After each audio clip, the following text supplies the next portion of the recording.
When I returned from a business trip, the building manager blocked my entry and handed me a note from my daughter-in-law. Controlling old woman, get out of our lives. The real shock came when she found out it wasn't my son who paid the eye. Rent, I'm glad to have you here. Follow my story until the end and comment the city you're watching from, so I can see how far my story has reached. I stood frozen in the lobby of my apartment building, the bright Florida sunlight streaming through, the glass doors behind me, casting long shadows across the marble floor. The words on the small piece of paper in my trembling hands blurred as tears welled in my eyes. Controlling old woman, stay out of our lives. The handwriting was unmistakably Yasmin's, my daughter-in-law of 3 years. The note was dated yesterday, while I was still in Chicago closing the biggest business deal of my career. Mrs. Reynolds, I'm sorry. The building manager, Tom, shifted uncomfortably. They instructed me not to let you up to their apartment, said you weren't welcome anymore. My throat tightened. Tom had known me for 5 years, ever since I'd helped Peter and Yasmin with the down payment on their luxury condo in this building. 3 floors below my own apartment. Did they say why? I managed to ask, my voice barely audible. Tom looked away, his discomfort evident. Just that there had been issues, and that they needed space. Issues? Space? I'd been gone for 3 weeks on business. Before I left, everything had been fine. Or so I thought. Peter had hugged me goodbye, promising to water my plants. We'd had dinner together just the night before my departure. As I rode the elevator up to my own apartment, my mind raced through every interaction I'd had with them in recent months, searching for clues. Had I said something wrong? Had I overstepped? I thought Yasmin and I had a good relationship. Sure, she was more reserved than Peter, but I'd always respected their boundaries. My phone vibrated in my purse. Peter's name flashed across the screen. With shaking hands, I answered. Peter, what's going on? Tom just gave me? Mom, I think we need some time apart. His voice was cold, distant, a tone I'd never heard from my son before. Yasmin feels suffocated by you, and honestly, so do I. The elevator doors opened to my floor, but I couldn't move. Peter, I don't understand. What happened? When did... You're always checking in, always showing up unannounced, always trying to control our lives, he continued, cutting me off. We're adults, Mom. We don't need you hovering around us all the time. Unannounced visits? I always called before coming over. Control? I'd been nothing but supportive of their decisions, even when I disagreed. Peter, is this about the dinner before I left? Did I say something to upset Yasmin? A long pause. It's everything, Mom. It's too much. We need space. Real space. My chest tightened, the pain physical and raw. I've been gone for 3 weeks, Peter. How much more space do you need? That's exactly it. You think 3 weeks is a long time. Normal mothers don't check in every day, Mom. I leaned against the elevator wall, unable to process what was happening. Peter, please, let's talk about this face to face. No, Mom. Not right now. Maybe. Maybe in a few months. Months? The words struck me like a physical blow.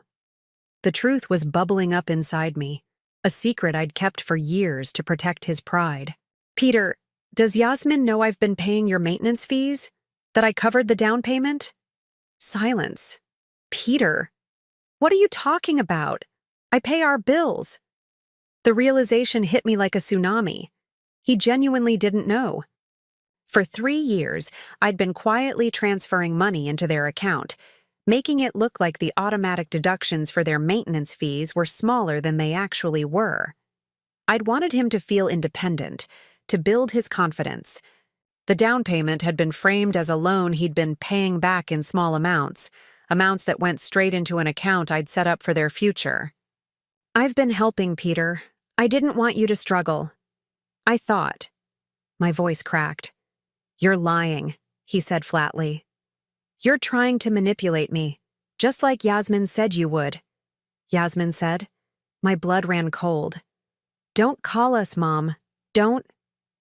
"Try to visit. We'll contact you when we're ready." The line went dead. I stumbled into my apartment, collapsed onto the sofa, and finally allowed the tears to fall freely.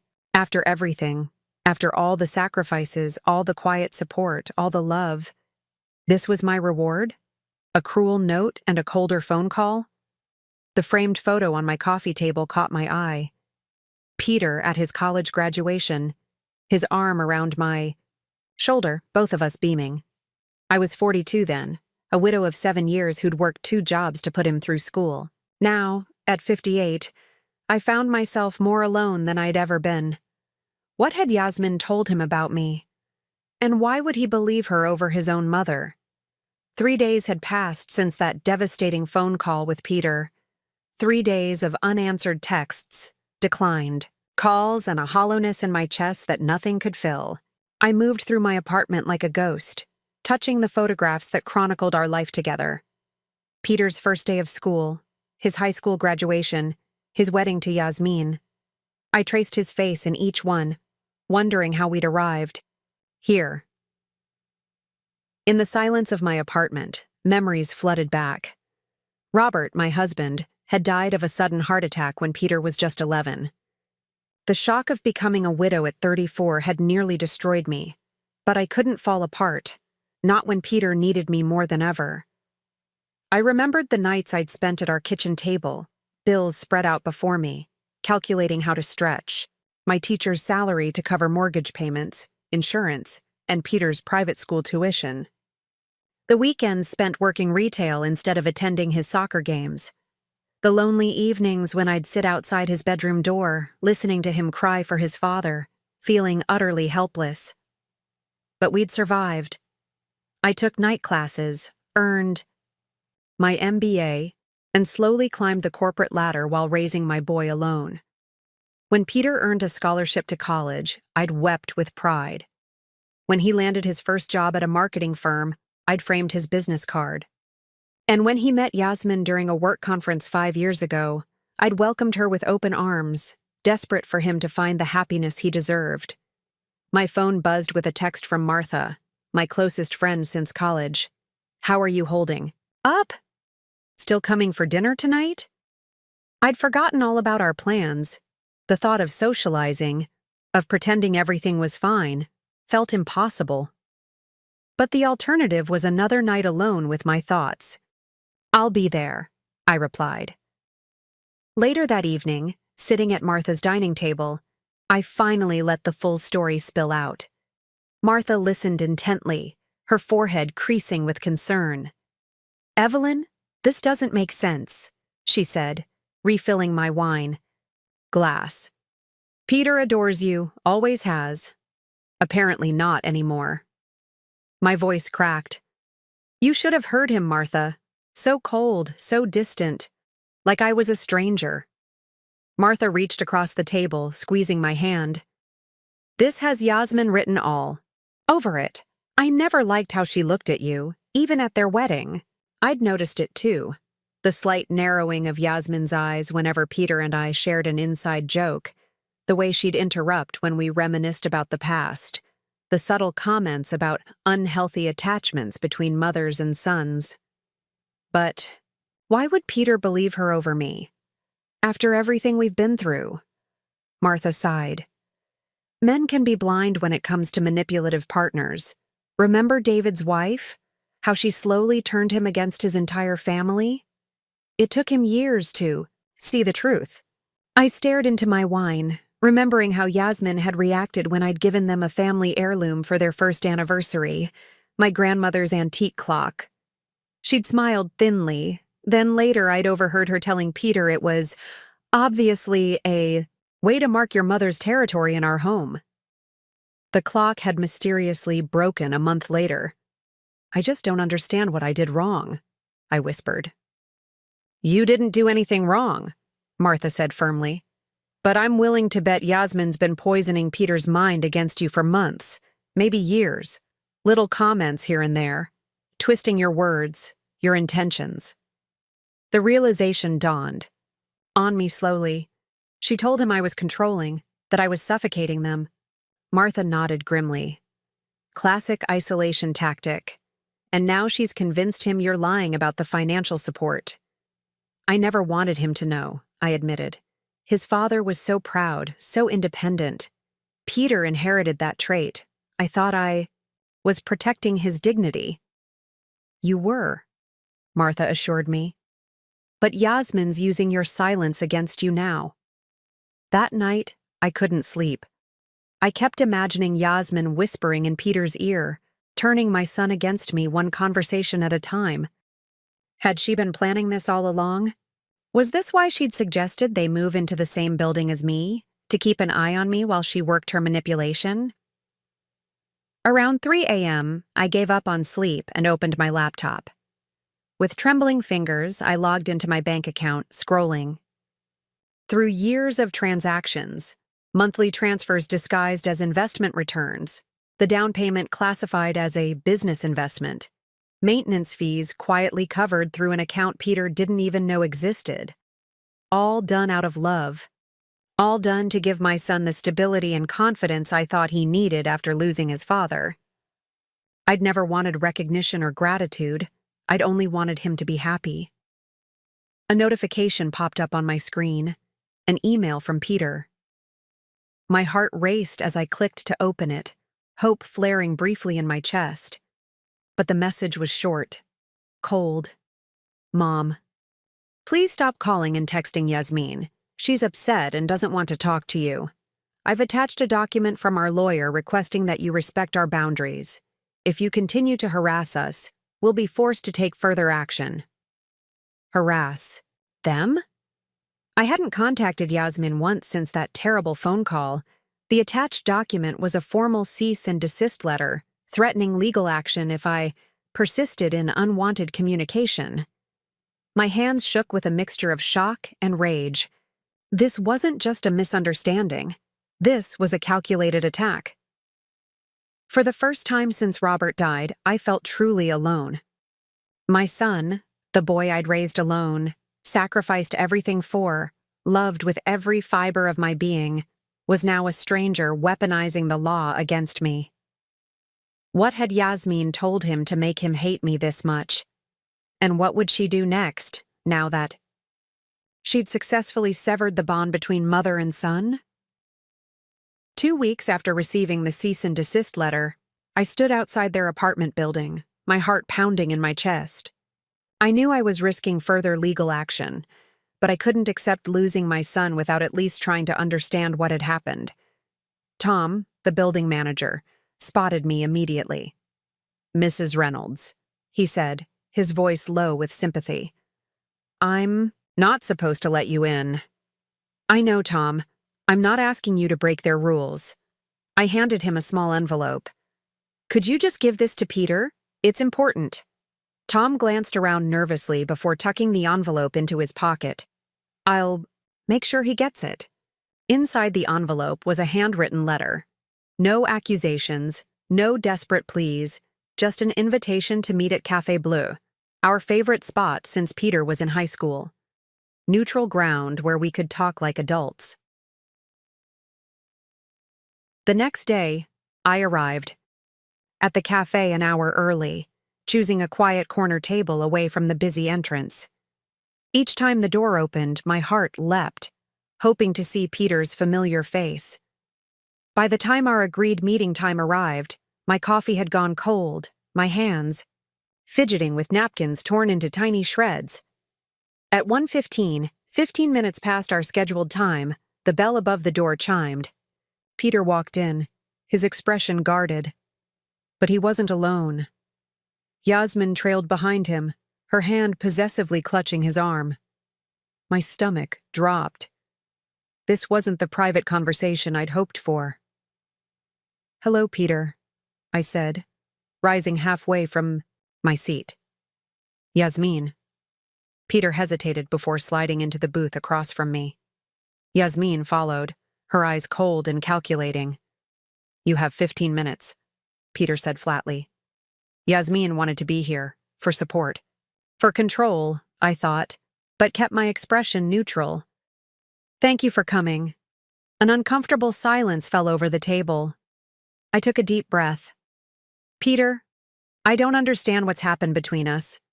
3 weeks ago, everything seemed fine, and now I'm being treated like a stranger, like an enemy."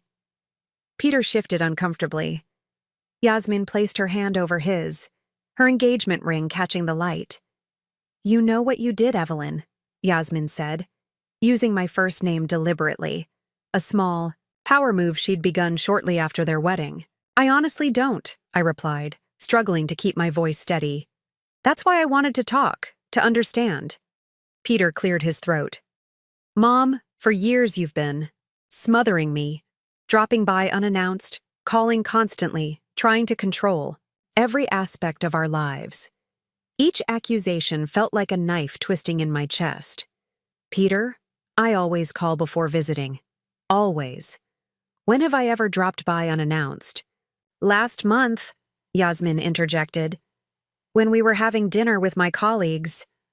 I frowned, trying to recall. "You mean when you invited me over to meet your new boss? That wasn't unannounced." Yasmin's eyes narrowed. "We didn't invite you. You called saying you were in the neighborhood and insisted on coming up." "That wasn't true. Peter had called me that morning, asking if I'd like to meet Yasmin's new boss." I looked at my son, waiting for him to correct her, but he was staring down at the table. "Peter," I said softly, "that's not what happened." Yasmin squeezed Peter's hand. "See? She's gaslighting you, just like I said she would." My throat tightened. "I'm not gaslighting anyone. Peter, you called me that morning. You invited me." Peter shook his head. "Mom, please don't make this harder than it needs to be." I felt like I was drowning, struggling, to find solid ground in a conversation where reality itself seemed to be shifting. "I would never lie to you," I whispered. "Like you didn't lie about paying our maintenance fees?" Peter said, his voice suddenly sharp. "About controlling our finances behind my back?" So he'd checked. My heart sank. "I wasn't controlling anything, Peter. I was helping. I never wanted you to feel indebted," Yasmin cut in. "Dependent? That's exactly what you wanted. To keep Peter reliant on you forever." "That's not true," I said, my voice breaking. "After your father died, we struggled so much. I never wanted you to experience that kind of financial stress." Peter's expression remained stony. "You should have been honest." "You're right," I admitted. "I should have. But I was trying to protect your pride. Your father was the same way. He hated accepting help even when we needed it."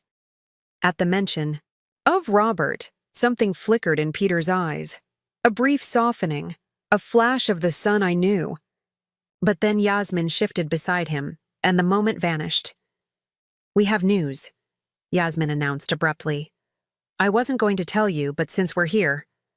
She placed her hand on her stomach, a smug smile spreading across her face. "I'm pregnant. You're going to be a grandmother." The news should have been joyous. Instead, it felt like a weapon, another way to manipulate the situation. Still, I forced a smile. "That's wonderful news. Congratulations to you both." Peter seemed surprised by my calm reaction. I could see the conflict in his eyes, as if part of him had expected, perhaps even wanted, me to react poorly. "The doctor says I need to avoid stress," Yasmin continued. "That's why we need space from complicated relationships." I understood then. The pregnancy wasn't just news, it was an ultimatum. Stay away, or risk being branded as the villain who endangered their unborn child. "I understand," I said quietly, even as my heart shattered. I would never want to cause any stress during such an important time. I reached into my purse and pulled out a small box. This was meant to be an olive branch. Now I suppose it can be a congratulations gift. Inside was a silver picture frame with Peter's ultrasound photo from when I was pregnant with him. It had been one of Robert's most treasured possessions. "Your father kept this on his desk until the day he died," I said. my voice barely above. A whisper. Peter stared at the frame, his Adam's apple bobbing as he swallowed hard. For just a moment, I saw my son again.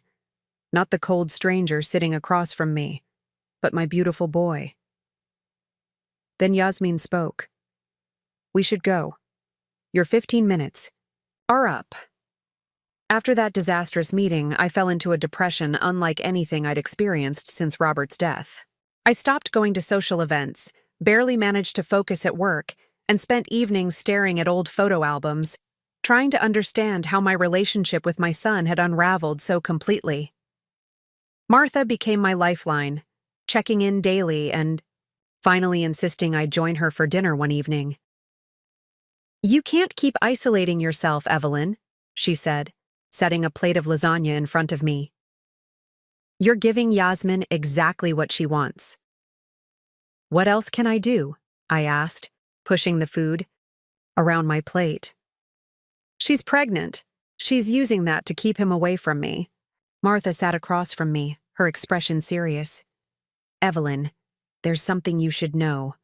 I didn't want to tell you this before because I wasn't sure, but now I'm convinced." My fork stilled. "What is it?" "My niece Rebecca was in a book club with Yasmin's former roommate from college. Apparently, Yasmin has a history of this exact behavior." I frowned. "What do you mean?" "She did the same thing with her last serious boyfriend before Peter. Gradually isolated him from his family, especially his mother, by twisting events and inventing slights. According to the roommate, Yasmin has serious issues with mother figures." Cold feelings settled in my stomach. "Why didn't you tell me this before?" Martha sighed. "It was secondhand gossip. I didn't want to create problems between you and your daughter-in-law based on rumors. But after what's happened..." She reached for my hand. "I should have said something sooner. I'm sorry." The information was like a missing puzzle piece, making the entire picture suddenly clear. "I need to talk to Peter alone, show him evidence of what she's doing." "She'll never allow that," Martha pointed out. I straightened my shoulders. "Then I'll have to find another way." Over the next few days, I devised a plan. Peter had mentioned in passing months ago that he sometimes worked at Café Bleu on Wednesdays when Yasmin had her prenatal appointments. It was a long shot, but I had to try. The following Wednesday, I entered the cafe at 10 a.m., scanning the room without being obvious. My heart jumped when I spotted him in the far corner, laptop open, headphones on. I ordered a coffee and casually made my way toward him. When he looked up and saw me, his expression shifted from shock to wariness. He removed his headphones. "Mom, what are you doing here?" "I come here on Wednesdays," I lied, sitting down before he could object. "I was surprised to see you." He glanced at his watch. "Yasmin will be done with her appointment in an hour. Then we have time to talk." I reached into my bag and pulled out a folder. "Peter, before you say anything, please just look at these. If this is about the maintenance fees again, it's not about money," I interrupted gently. "It's about truth." Inside the folder were bank statements showing the recurring payments to their apartment, emails from Yasmin to the building management, specifically requesting that I be barred from the building dated 2 days before I returned from Chicago, and printouts of text messages between Peter and me that directly contradicted Yasmin's version of events. "How did you get these?" he asked, frowning at Yasmin's emails. Tom felt terrible about what happened. He knows we've always been close. Peter flipped through the documents slowly, his frown deepening. When he reached the text messages about the dinner with Yasmin's boss, messages clearly showing he had invited me, he paused, rereading them several times. "This doesn't make sense," he muttered. "Yasmin said..." "I know what she said," I replied softly. "And I know you believed her. But Peter, I would never lie to you." He looked up at me, and I could see confusion and doubt battling in his eyes. "Why would she make this up?" "I think she wants to control your relationships, to isolate you." I hesitated before continuing. Martha's niece knows Yasmin's old roommate. Apparently, she did this before, with her ex. Peter's face hardened. So, you've been investigating my wife? No, Peter. The information came to me, not the other way around. I took a deep breath. I'm just trying to understand why my son suddenly hates me. I don't hate you, he said quietly. Then, why did you send me a cease and desist letter? Why did you let Yasmin ban me from your home? Why did you believe every negative thing she said about me without even asking for my side? He had no answer, just continued staring at the documents spread before him. Do you know what hurts the most? I continued, my voice wavering. That you could so easily believe I would try to control or manipulate you after everything we've been through together. After all these years. His eyes met mine, and for the first time in weeks, I saw a flicker of my son in them. Not the cold, defensive stranger Yasmin had molded, but the boy who once climbed into my bed during thunderstorms. The teenager who brought me flowers on Mother's Day, the young man who hugged me fiercely at his college graduation and whispered, "We did it, Mom." I don't know what to think anymore, he admitted. These documents, they don't match what Yasmin told me. No, they don't, I agreed, because she wasn't telling the truth. Peter's phone buzzed with a text message. He glanced down at it, and I saw Yasmin's name on the screen. The brief connection between us evaporated as anxiety crossed his features. She's done with her appointment early, he said, gathering his things hastily. I need to go. Peter, please. Think about what you've seen today. He stuffed the documents back into the folder, hesitating before handing it back to me. I can't take these home. He didn't finish the sentence, but he didn't need to. We both knew what would happen if Yasmin found evidence contradicting her narrative. Keep them, I said. Or destroy them if you need to. I have copies. Peter nodded, slipping the folder into his messenger bag. I need time to process this. I understand. I reached out tentatively, touching his arm. I love you, Peter. Nothing will ever change that. He didn't pull away from my touch, which felt like a small victory. I'll call you, he said, not meeting my eyes. As I watched him hurry out of the cafe, I felt a mixture of hope and dread. I'd planted seeds of doubt, shown him evidence that Yasmin had been manipulating the truth. But would it be enough to break through the walls she'd built around him? And even if he did see through her lies, what would happen when she realized she was losing control? How far would Yasmin go to keep her grip on my son? 3 days passed without a word from Peter. I checked my phone obsessively, jumping at every notification. But the call I was waiting for never came. On the 4th morning, I was preparing for work when my doorbell rang. My heart leapt to my throat. Could it be Peter? Instead, I found Yasmin standing in my hallway, her face contorted with barely contained rage. You just couldn't help yourself. Could you? She hissed, pushing past me into my apartment without waiting for an invitation. I closed the door slowly, steeling myself. Good morning, Yasmin. She spun around, her designer handbag swinging wildly from her arm. Don't act innocent. I know you ambushed Peter at the cafe. I know about your little folder of evidence. She made air quotes with her fingers, her voice dripping with contempt. It wasn't an ambush, I said calmly, and everything in that folder was true. You're pathetic, she spat. A lonely old woman who can't let go of her son. It's sick, you know that. The way you've manipulated him his entire life. I took a deep breath, refusing to be baited. I think you're projecting, Yasmin. You're describing your own behavior.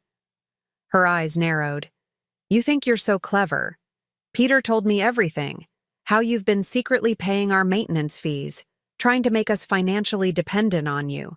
I was helping him, not controlling him. Please, she scoffed. You've been smothering him since his father died.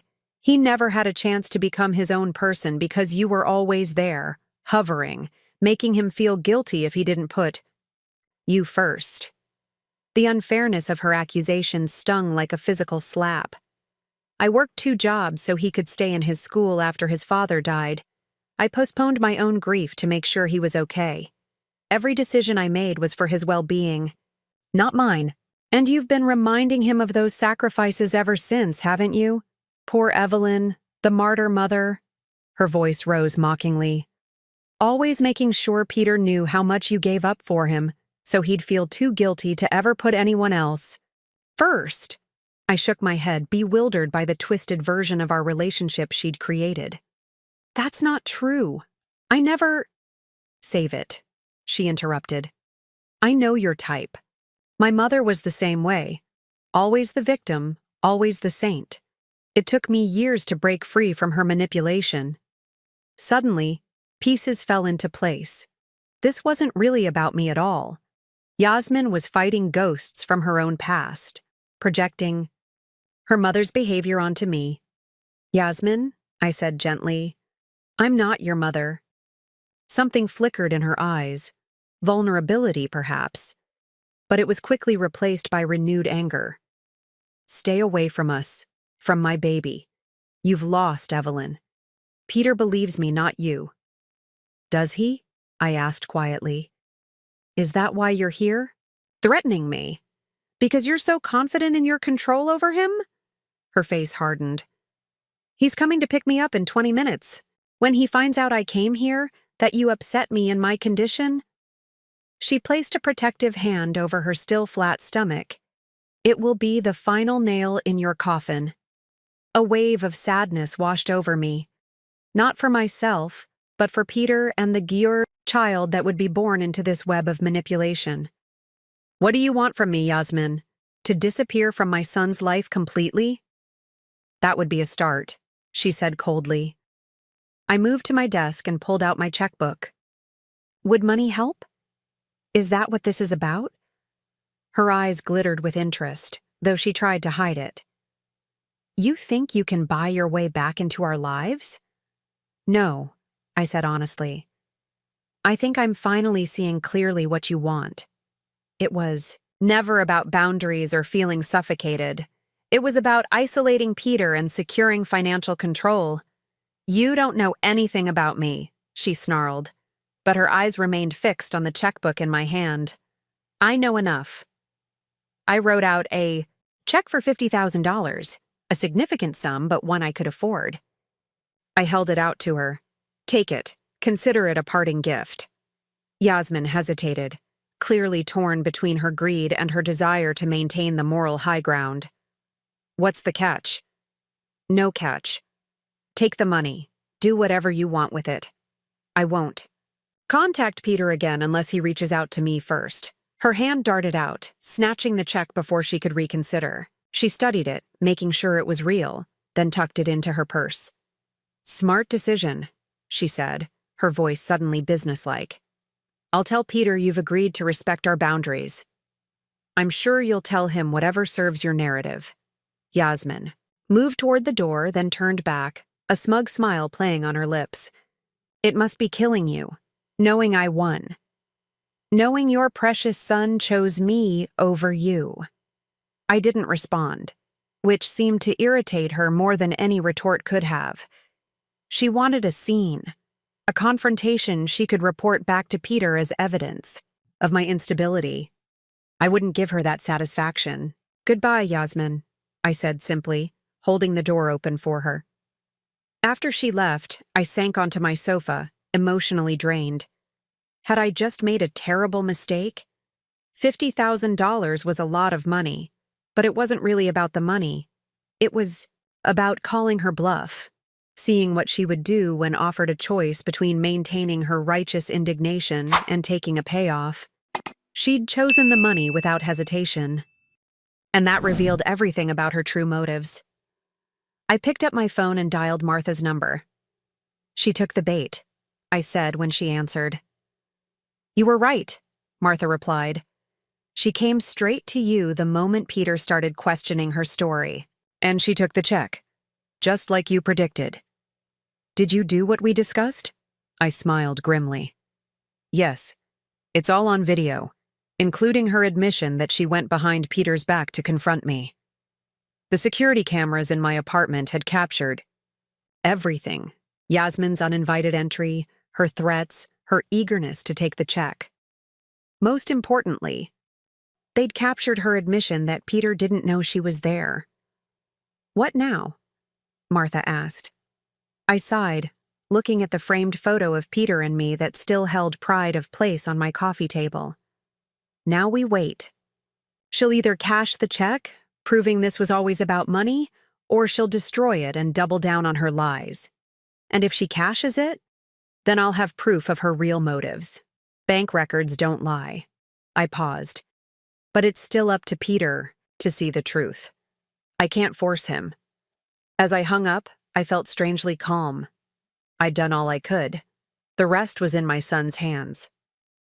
6 months passed. The seasons changed. Summer fading to autumn, then winter, the holidays approaching with their bittersweet memories of family gatherings that would not happen this year. I threw myself into work, took a painting class I'd always been too busy for, even started volunteering at a local literacy program. Life continued, though the Peter-shaped hole in my heart remained unfilled. The check had been cashed within days of my confrontation with Yasmin. I'd forwarded the bank notification to Martha with a sad emoji, but hadn't done anything else with the information. What was the point? If Peter had chosen to believe Yasmin's version of events, nothing I could say or prove would change his mind. I was setting up my Christmas tree, a smaller one than usual, but I couldn't bear to skip the tradition entirely when my doorbell rang.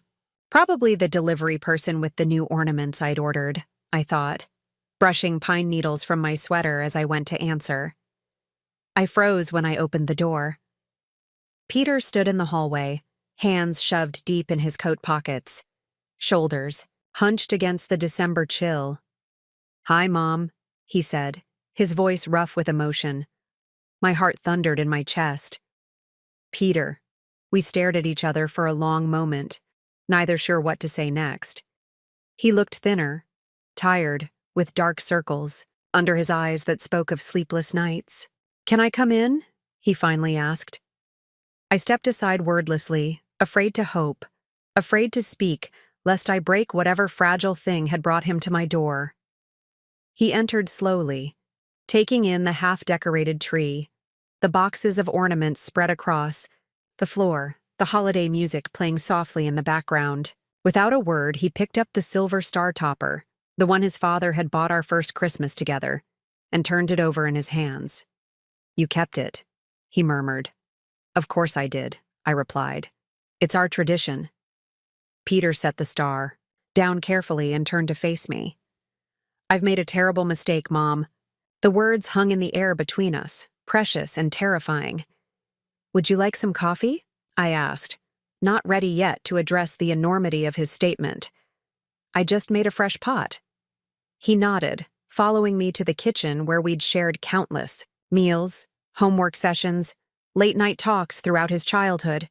I poured 2 mugs, added cream to his just the way he liked, and set them on the table. "Yasmin and I separated 2 months ago," he said abruptly. "The divorce will be finalized after the baby is born." I sat down across from him, absorbing the news. "I'm sorry, Peter." "Are you?" He looked up, searching my face. "After everything she did to you?" "I'm sorry you're hurting," I clarified. "And I'm sorry about the baby." He nodded, staring into his coffee. "She's agreed to joint custody. It's a girl." Despite everything, I felt a flicker of joy at the thought of a granddaughter. "That's wonderful." "I found the check, Mom." His voice was quiet but steady. "In Yasmin's purse. I was looking for a receipt and found her bank statement. $50,000, deposited the same day she told me she'd gone to make peace with you." I said nothing, waiting for him to continue. "When I confronted her, she claimed it was a bribe, that you were trying to buy her silence about something, but it didn't make sense." He looked up, his eyes filled with shame. So I checked our building's security footage from that day. Saw her coming to your apartment. Then I called my bank. And? I prompted gently. And I learned you've been paying our maintenance fees all along, just like you said. He swallowed hard. I also found emails on her computer, to her friends, about how she'd finally gotten the controlling mother-in-law out of the picture. His voice broke. About how she'd convinced me you were manipulating me, when all along. All along it was her, I finished softly. Peter nodded, tears filling his eyes. How could I have been so blind? How could I have believed her lies about you? After everything we've been through together? I reached across the table and took his hand in mine. She was very convincing, Peter, and you loved her. We tend to believe the people we love. I don't deserve your forgiveness, he whispered. You have it anyway, I said simply. He broke down then, tears streaming down his face as months of guilt and confusion poured out. I moved to his side of the table and held him like I used to when he was a little boy with skinned knees or a broken heart. We stayed that way for a long time, the coffee growing cold, the Christmas music playing softly in the background. Finally, Peter straightened, wiping his eyes. I've missed you so much, Mom. These past months have been. He shook his head, unable to find the words. I know, I soothed. I've missed you too. Can we start over? He asked hesitantly. Can we rebuild what we had? I smiled, feeling hope bloom in my chest for the first time in months. We never lost it, Peter. It was just waiting for you to find your way back. Together, we returned to the living room and continued decorating the tree, falling into the easy rhythm we'd established over years of shared holidays. As Peter reached up to place the silver star on top, I saw Robert in him. The same profile, the same careful hands, and felt a surge of gratitude so strong it nearly overwhelmed me. This wasn't the happy ending I'd imagined 6 months ago. Peter was wounded, going through a divorce, about to become a single father. There would be complications with Yasmin, custody arrangements, co-parenting tensions. The road ahead wouldn't be easy, but we would face it together, as we had faced everything since Robert died, with honesty, with love, with the unbreakable bond between mother and son that even the most calculated manipulation couldn't permanently sever. 3 months later, I stood in the hospital room, watching as Peter cradled his newborn daughter in his arms. Despite everything, Yasmin had allowed me to be present for the birth, a small gesture of peace in what had been a bitter divorce process. Would you like to hold her? Peter asked, carefully transferring the tiny bundle into my arms. I gazed. Down at my granddaughter, with her perfect rosebud mouth and wisps of dark hair. She's beautiful, I whispered. We're naming her Rose, Peter said. Rose Evelyn Holloway. Tears filled my eyes as I looked up at my son. You don't have to do that. I want to, he said firmly. I want her to be named after the strongest, most loving woman I know. From her hospital bed, Yasmin watched us with a complex expression, part resignation, part lingering resentment, part grudging respect. Our relationship would never be warm, but for Rose's sake, we had reached a tentative truce. As I held my granddaughter, I thought of all the lessons I would share with her someday. Not just the practical skills I'd taught Peter, how to tie shoelaces, and bake cookies and balance a checkbook, but the deeper wisdom life had taught me, that love doesn't demand recognition. That forgiveness is a gift you give yourself as much as others. That family bonds, when true, can bend almost to breaking, but still find their way back to strength. Most importantly, that sometimes the greatest victory isn't in forcing others to acknowledge your truth, but in living it quietly, steadfastly, until the light of that truth becomes impossible to ignore. Rose yawned and nestled closer in my arms, her tiny hand gripping my finger with surprising strength.